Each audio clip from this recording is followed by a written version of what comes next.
Hello everyone, today I'm doing a retrofit for a backup camera, for a reverse parking camera for the BMW F30 2012 3 Series. So I've got this camera kit from the internet, from eBay. I'll leave a link to where you can get it from. So the package actually comes with the camera, which will replace the boot handle. So you see the camera is connected to this connector, the 8mm 4-pin connector. Also comes with the camera module with this connector, so this will sit next to the head unit, to the NBT. There is a video cable to connect the camera to the head unit, so it has this connector, male and female, at both ends. And finally this harness. So usually this camera comes with the complete quadlock harness, but because I have on my car NBT retrofit, by the way, there is a video on my channel, go and watch it if you haven't done that already.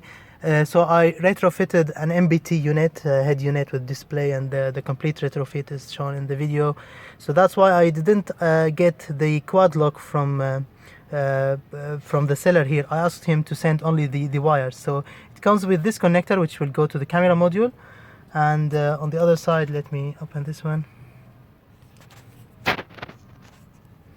Okay, so this connector on one side, on the other side there is the power cable, this one. So I just added a crimp here at the end, the ground cable. So these will go to the wires in the quad lock harness. The video cable, which will connect to this long one, so this will go here to the module, and then out of the module there will be 3 video wires. So these will go directly to the NBT unit, also connected to the quad lock. And finally the CAN bus wires, the high and low CAN cables. Okay, so the camera will go here under the boot, will replace the boot handle. So for this we need to remove all this carpet here from there, and to do that there are actually some T20 screws here, 1, 2, 3, 4, and another 2 there. Okay, so now these screws removed. Actually they are not screws, I was mistaken, they are not T20, they are just plastic heads. So you need to gently twist them, otherwise they will be flattened, they will be damaged. Maybe I damaged some of them. And then when you move this one here there are two T20 screws. So this is where you use your T20 screwdriver. Okay, so these are now removed. If you have the emergency release handle, you need to remove it as well. And then just unclick these here and slide it down like this, and just remove the carpet. Okay, so you have to apply some pressure here to take this out and take the carpet down, and then you'll have this. So now we'll need to go here, remove the old handle, and replace it with the new one. It is actually here, this part. And then put the wire all the way here with these wires all the way down to the car. So if you can see here, there were some tabs holding this handle in place from inside. So you see this one, so you need to press them and take them out. So now this comes out. You need just to disconnect the old one, replace this part. You need to put this part here on the new one, because this is the boot release mechanism here. Okay, so this just goes out like this. You need to take the whole part out. Okay, so after these separate, you need to keep this one with the wiring. Just remove this one here and replace it with the camera unit. So when you want to remove these are actually the tabs that you need to press from inside. So you see here 1, 2 on this side, 1 on this side, and then 2 from each of the sides. So you need to press them from inside in order to release this one. So it looks tricky, but it was actually not that bad. It was easy. Once you press these ones, it will come out. And then these are holding the other bit that we've just removed, the boot release mechanism. So this one, and you see this edge and this edge, and also here these small edges. So you need just to press them and take the other part out. Okay, so I fitted now the new one. Just insert this part, and we'll insert it here. We'll just put the wire from in here. So do that now, and just press it inside, and it should go. And then from inside, you need to take the wire connected to the long wire, and we'll route it here. Okay, just at this stage it's maybe a good idea to make sure that the boot handle is working properly. I just noticed it is a bit firmer than the original part. So this original part, I don't know, maybe because it has been used for some time, it is you see it is soft here from inside, so when you press it is easier. The new one is a bit harder from inside, so you need to give it a stronger press, a stronger push to release the boot. So now we will connect these two wires. This is really good. You see the connector is actually as thin as the wire itself.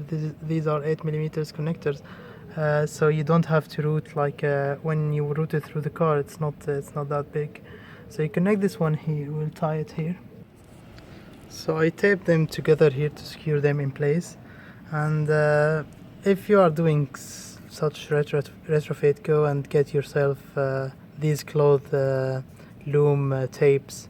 They are far better than the normal tapes, and they are, you see, they are already used in the cars, so you can find them on eBay as well. So I'll secure this in place and I'll put it here.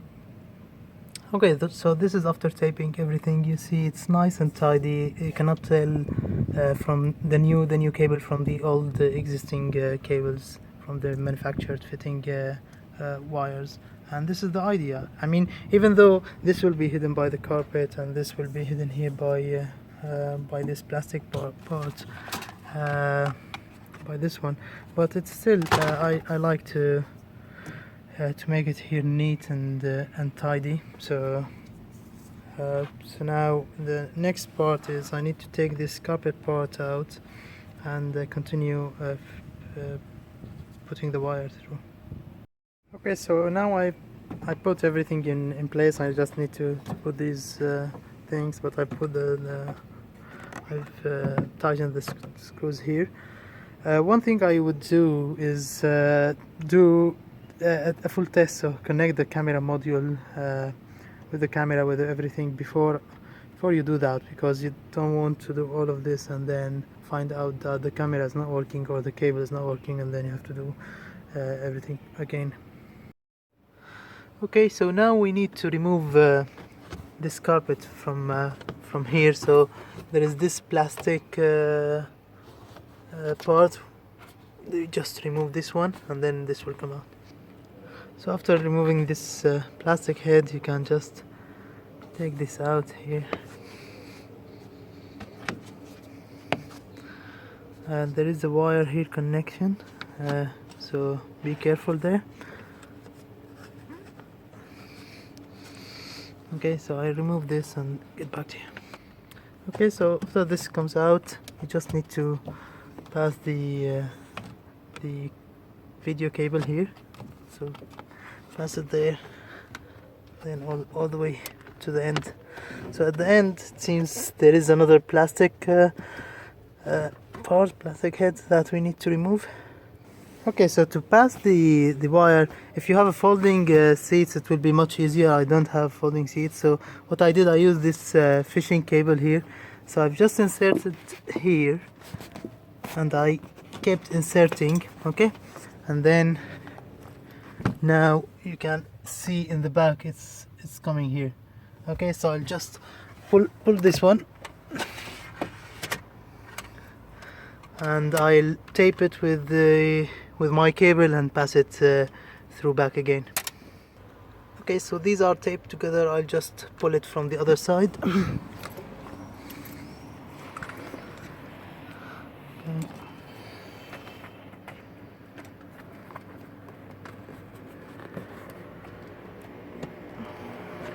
Okay, so you can see it's coming easy. So there is a route here. It's actually it's very easy. You just need probably a fishing cable, so you can put it from there, fishing wire, and then pull your wire. Okay, so now after all the black wire is pulled here, I'll go back and I will just tape the remaining part here of the wire. So I'll tape it. So now it's all in, so I'll just tape it and tidy up and close this, and then route the cable to the head unit. So now everything is back in place here. So just to summarize, I didn't have to take the plastic part I said in the very end here. I just had to take this one. So this is all you need to do. So now finishing, and just insert this one back, and then let's do that. So, okay, so these parts here, just put the clipper. Okay, so now it's in place, and just make sure this one goes inside, and we'll go into the car now. So you just take this out a little bit and route the wire here till you come to this point. Just bring it inside under the seat and behind this plastic part, and then you bring it there. We'll remove now this part. Okay, so now we will route the wire through here. You just need to put some pressure here and take this out like this. So this will release this one. And you see here there are plastic parts. You just take them out. Okay, so you remove all this part actually. So you see what is holding it in place. All these parts, it's just hanging there. So you just apply some pressure with the trim removal tool like this, and it will come out. So now you can so this is the cable. You can tape it here if you want with these cables, and hide it there under the carpet. So for this part to come out, we'll also need to come here and remove this panel. So same thing as we did for the previous one. Okay, so I removed this part again, same as before, and now we need to take this out.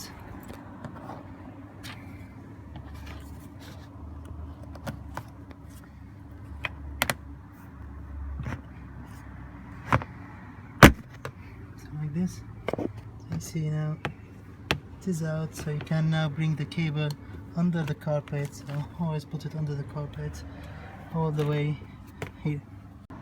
Okay, so now this part goes out, and you can see this is what's holding it in place. This is the center part here. So you just keep putting the cable here, hide it under the carpet, and every now and then actually I'm giving it a tape. I'm taping it with some other cables just to make sure you don't pull it like from the dashboard, and then this makes sure it stays in place. So now we are here with the cable. So for this part I'll not take it out. It's easier just to put it inside. Use the trim removal tool to do that, and then route it from, maybe it's not clear for you, anyway, route it from there, from behind the carpet, beneath the carpet, all the way to the other side till you get to that point, and then from there it's very easy to get to the head unit. You just use a fishing cable and it will get you to the dashboard, under the dashboard. So by the way, we are doing it here from the right hand side. Do it from the driver's side, it's easier, so because it is a UK car, so the right hand side is the driver's side. So now the cable is there. Before I continue, I return everything in place in reverse order. So we start with this piece, then this one, then the one on the rear seat, and then we'll continue.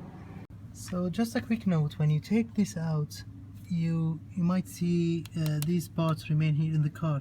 To return it, you have to take them out, so you just use this tool, but be careful that no part is stuck in the car, and then just put them like this before you put the part in again. Okay, so the next step is to run the video wire into the dashboard. For this you need to take out all this trim here, remove the NBT unit. To do that, you can see my other video, the NBT retrofit, so I'll not put that here again. So simply again run the fishing wire here down, and you'll see it coming here. Just tape it with your video cable and pull into the dashboard. Okay, so next, so now I have the video cable out here, so coming from the dashboard, which I need to connect now with the new wiring harness here. So these two will connect together, and the other wires here I've connected them to the wire in the wiring harness. So what I did, I took the this part which is going to the NBT emulator here, and I've got the wires, the black one, the ground, so connected to the brown here in this one, the power one to the red, and then I have the can high, can low connected accordingly. So basically the can high is it is pin number 9 in pin number 11 in the NBT. So you look at your quad lock here and check the pin out, so follow the pin number 11 and you'll see it's going there, and the red one is pin number 9, which is the can low. And then you have also same thing for the power. If you don't know which one is which, follow the pin out of the NBT head unit, which you'll find on the quad lock. As I said, I'm doing this because I already have the quad lock, because I already did the NBT retrofit. I suggest if you are doing both at the same time, at buying the emulator here with the harness from the same seller as the camera unit, then you can ask them maybe to do it for you, send it ready. Already connected. Otherwise, if you are doing it with original NBT, then you don't need anyway this because you will have quad lock coming with the camera unit, which you will just plug and play, so no need for extra wiring. And finally, we need to connect these 3 video wires coming out from this module. So these already have the pins on them, so all you need to do, sorry by the way for this, I've just put it so to protect the car, you just need to put them inside the original quad lock, because you will see an empty space there. So here there is already empty space for these pins. They are pin number 21 for the high, and then 23 and 24 for the low. So I'll plug them in and put everything back. So now everything is connected in place. These 3 pins connected here to the harness, the video ones, and these are taped here in place. So I'll just connect now this one here to the new camera module. This just goes like this, and then I'll just put everything back in place. Okay, so now I've put everything back in place. and now and after coding you need to do coding to add the 3AG to your FA order, to your vehicle order. So after that you can see now I have the rear view camera. I still don't see the dynamic lines. This should come with dynamic lines, so I need to check whether it is let me check. Yeah, dynamic lines is not actually working. I don't know why. Oh, let's go back in reverse now. So yeah, I don't know why they are not working. Maybe it is some coding, or I need to check. But basically you can see the camera now. The other thing is, it is about like it is somehow like a fish eye. It is you see it's round from above and beneath, so this is another thing to check. Okay, so I'll update you with the latest status.